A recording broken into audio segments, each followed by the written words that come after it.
now Donald Trump's world, and some might say Elon Musk's as well, and we're all just watching. What is the impact of the Trump presidency? What does it mean for the United States of America, for geopolitics, and in particular for India's interests? I'm Barkha Dutt, you're with the Mojo Story. Our focus today is on the Trump presidency. Every day, Donald Trump has been grabbing headlines and global attentions as he puts together his administration with one contentious choice after the other.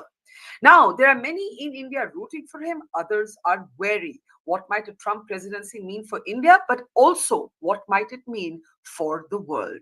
Joining me now is our newsmaker today. Ian Bremmer is with us. Ian Bremmer is, of course, one of the world's most influential political scientists, global thinkers, and public intellectuals.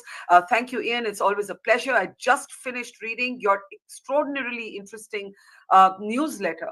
And one of the things that you said in it was that the United States democracy is in crisis, but the US is not on the verge of a civil war or a dictatorship. When you say democracy is in crisis in the US, how do you define it? I mean that its institutions are under attack. The checks and balances that allow for rule of law in the US political system no longer function the way they were intended by the founders. We see Trump, who has appointed a significant number of people that are very interested in further breaking the existing institutions, bending them to his will, but not very capable of rebuilding them. And so in that regard, I think the question of what kind of power Trump over 4 years is going to be able to amass for himself and institutionalize that by weaponizing various parts of the US government and outside the US government. So the Department of Justice, the FBI, the IRS, intelligence agencies, and also, mainstream media, universities, places that educate and help to ensure that Americans have an integrated civic culture and a unified understanding of what's happening in their country, what's happening around them. All of those things are presently under attack. Again, the US is not on the precipice of civil war. You're seeing that Biden met with Trump. It was a fairly affable meeting in the White House. There will be a free and fair transfer of power. The elections were considered to be legitimate by the population. Kamala Harris, of course, in very short order, the day after the results, conceded. So that is not a challenge. But the idea that the U.S. is by far the least functional democracy among the advanced industrial economies in the world, that is very clear today. And that the U.S. might end up being the most powerful country in the world, but with a political system more alike Hungary or Turkey. I think that appears to be increasingly where the country is headed. Well, that's a big statement to say that the US is among the least functional democracies among the major industrialized nations of the world. Let me ask you this. The appointments that Trump has made are attracting a lot of attention, in particular Elon Musk and Vivek Ramaswamy. I think you had a funny tweet. It can still be called tweet. I don't know what it's called in the age of Musk. You had a funny tweet on that, talking about two people being tasked to run government efficiency. But really, the role of Musk in this administration, let's start there. Well, Trump has recency bias. He spends a lot of time with people that he has gotten to know and impressed him in the most recent time. So very few appointments from his first administration, and yet he's spending enormous amount of time with Elon Musk. I mean, basically almost nonstop in the couple of weeks since the election. That does give Trump a lot of influence over the people that are being appointed in these positions. But that doesn't mean that will be true in 3 months or in 6 months' time. I will say that Trump's and Vivek's appointments to run this non-governmental organization, it is not a cabinet, it is not a department, it has no power. It's going to be stood up for 18 months, the Department of Governmental Efficiency. Elon says that he can take $2 trillion out of the U.S. budget, create efficiency. That is not true. He can't do anything remotely close to that. Congress has no interest in allowing him to do that. Trump's own electoral promises, campaign promises, were all about spending more money and reducing tax burdens. So, and there's nobody in the House or Senate, with the exception of Rand Paul from Kentucky, who is really trying to bring down the deficit. So I think this is the announcement of Musk and Ramaswamy, red meat to the base, showing them I'm taking these two people you love and I'm giving them, important positions, but they will be able to accomplish virtually nothing in those roles. So the more interesting question about Musk is what kind of direct influence he will have outside of the political system. We saw, for example, that he was on the first Trump phone call as president with Volodymyr Zelensky from Ukraine. Musk, very important on Ukraine because he's providing Starlink, which has helped keep the Ukrainians in power, allow them to defend themselves and communicate. But of course, more recently, Musk has been parroting Russian disinformation and talking points on how to end the war, and has made fun of Zelensky publicly and undermined his position. So that could have a lot of influence in how the war ends. Musk, unlike Trump's national security appointments, who are overwhelmingly hawkish on China, Musk has a significant piece of his global wealth tied up in China, actively doing business in China, and is much more, I would say, complimentary of China than he is of the Ukrainians or even of the SEC in the United States. So, I mean, if Trump's first phone call with Xi Jinping includes Elon Musk, well, then I would probably have a more constructive view of what U.S.-China relations are likely to look like under a Trump administration. So those things, Barkha, I think are actually very interesting. Well, I was just going to ask you that because your newsletter talks about the Trump administration being an administration of China hawks.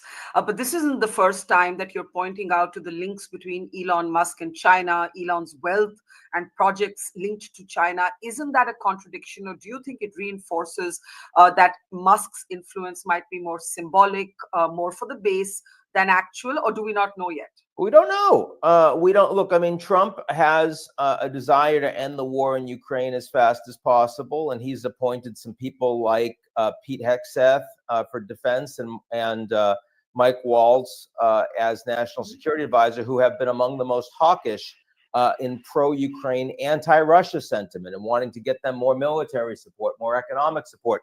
Isn't that a contradiction? We don't know. And the reason we don't know is because we don't know how much attention Trump personally is going to spend on those policy issues at the high level and then in terms of detail. And if it turns out that he's not all that interested and it gets handed off to the officials that he has appointed in his cabinet, then Elon Musk is going to have very little influence on China.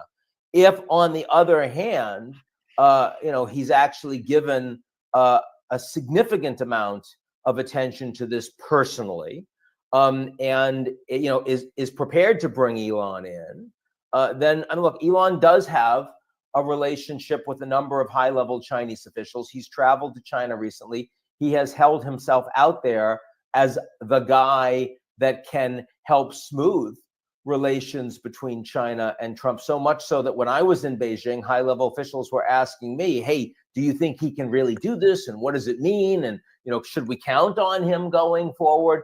And the answer is that is a completely untested proposition. Barkha, I think there are two things that are interesting here on China specifically. One is that in Trump's first term, Trump did not have a technology policy. He wasn't interested in it.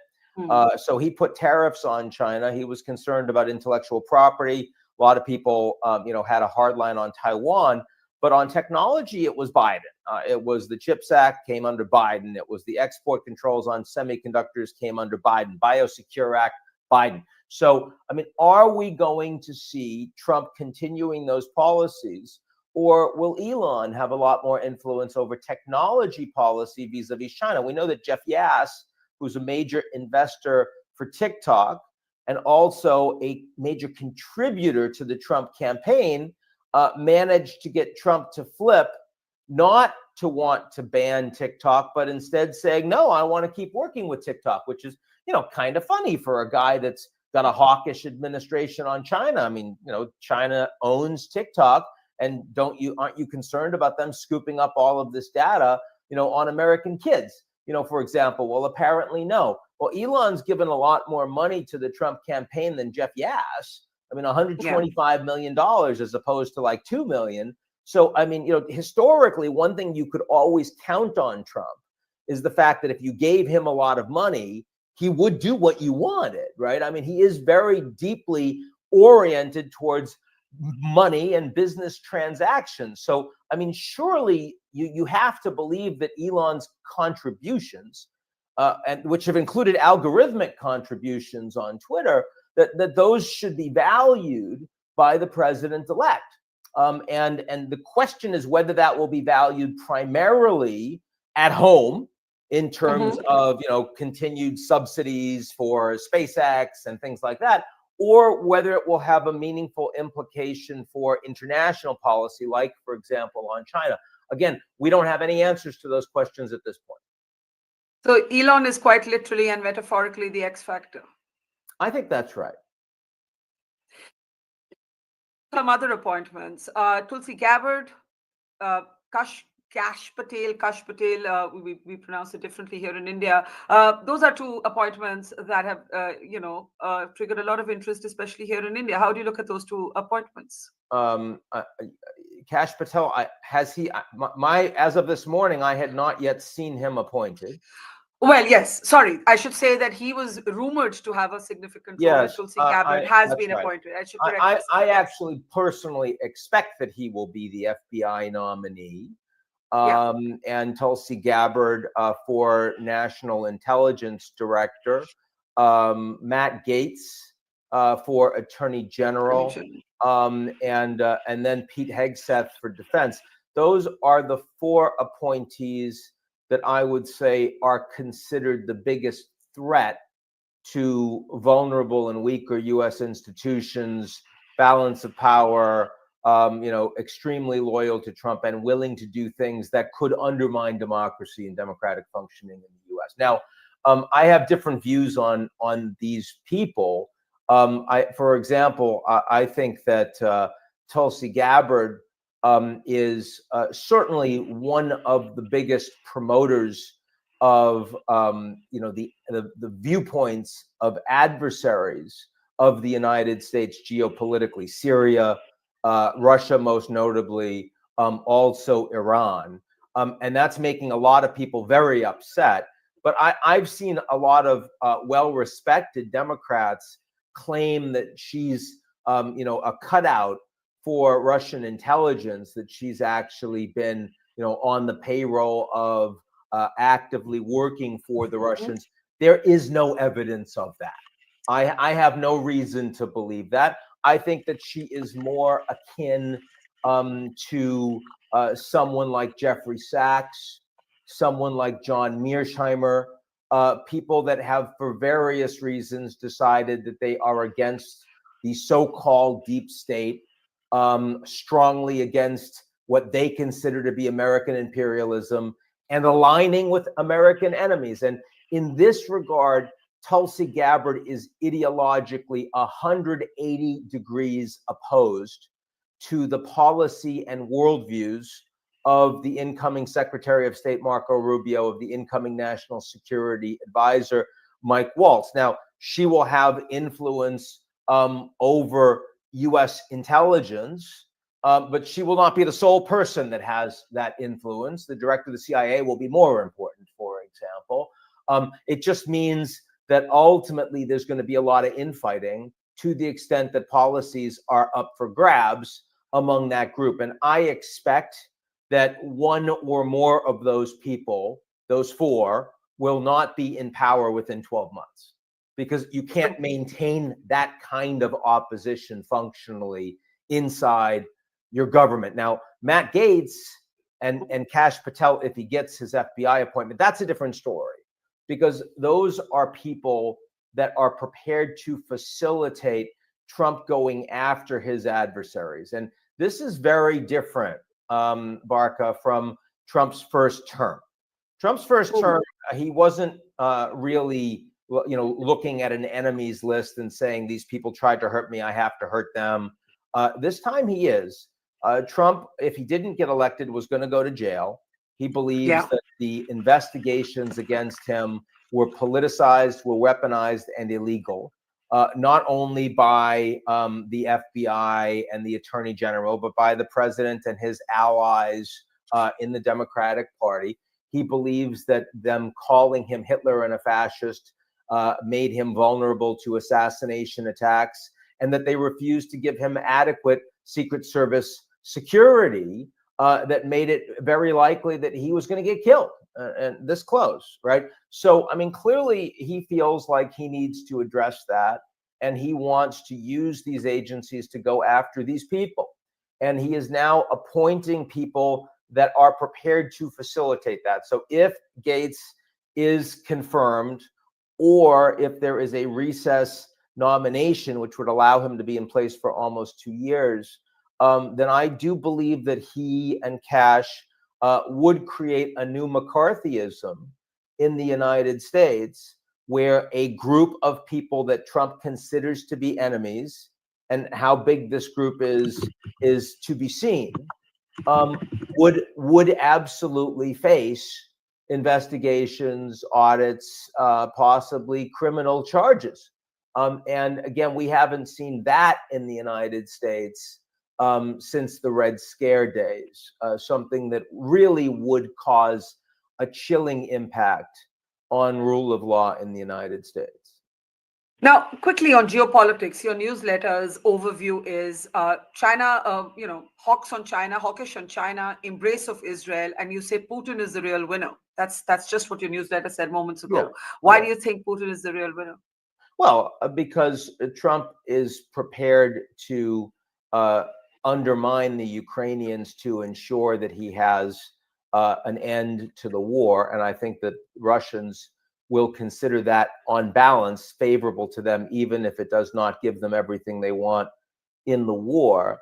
But more broadly, I think one of the interesting things to consider here is that for 40 years now, the United States has been trying to get China to be more like the Americans on the global stage. So adhere to rule of law, promote multilateralism in US-led institutions, and act as a responsible stakeholder. It turns out that the Americans are actually becoming much more like the Chinese, transactional in foreign policy, primarily unilateral vis-a-vis other countries, uninterested in the promotion of values or aligning with other countries that have values that are like the United States. And that is, in my view, a much more dangerous global order, an order that will be considered much more problematic for other countries around the world. It certainly will be problematic for the 8 billion, soon to be 10 billion people in the world that need responsible stakeholdership, need leaders that care not only about their narrow political tribes, but care about other people around the world. And, I think what we have seen from a Trump administration and what we've seen from the Chinese is a great deal of indifference to other people around the world. Not my problem, right? And yet the challenges are increasingly global. So, the fact that you have all of these issues, like dangerous weapons proliferation and cyber insecurity and growing radicalism and terrorism, illegal immigration is increasing, climate change, of course, as well as artificial intelligence. These are all global challenges. They transcend borders. They will not be fixed by national policies. And yet the willingness of the world's two top leaders to play any role in global governance is being decisively rejected by the leaders of these two countries, I think that is a really big challenge. Not to take more of your time, for India, the point has been made about institutional sort of closeness. Many Indians believe the Republicans have been better for India than Democrats, but Trump is a whole new ball game. We don't know what he's going to do with tariffs, despite his good personal rapport with Prime Minister Modi. What do you think this means for the US-India relationship?